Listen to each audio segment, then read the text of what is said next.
Now, the South Korean government has rolled out yet another set of measures to curb the continuing trend of soaring housing prices.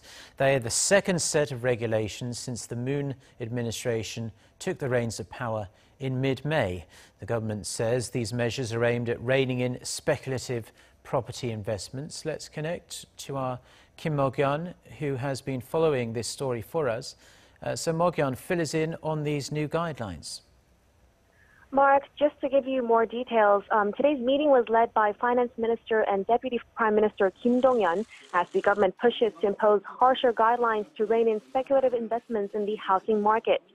The new rules focus on preventing owners of multiple homes from buying more residences for investment purposes and managing the market to benefit those who actually need a home to live in.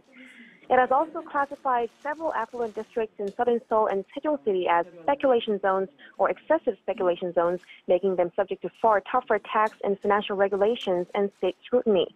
The government said it will also mobilize all possible means like the tax and finance systems to help control the property prices in specific regions while closely monitoring the overall market. And Mo-gyun, these types of measures aren't the first we've seen by this administration. It's only a few months old. Why is there this sudden push, an additional push right now? You're right.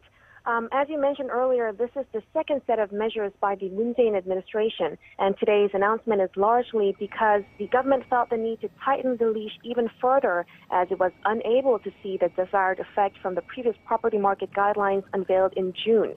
Earlier, the government said it would lower the loan-to-value, the LTV ratio, or debt-to-income ratio, the DTI, in some highly speculative regions.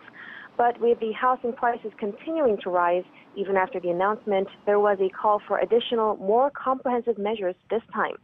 The finance minister added, however, that if price instability continues even after the new guidelines, the government is open to deliver further measures down the line that better suit the market conditions.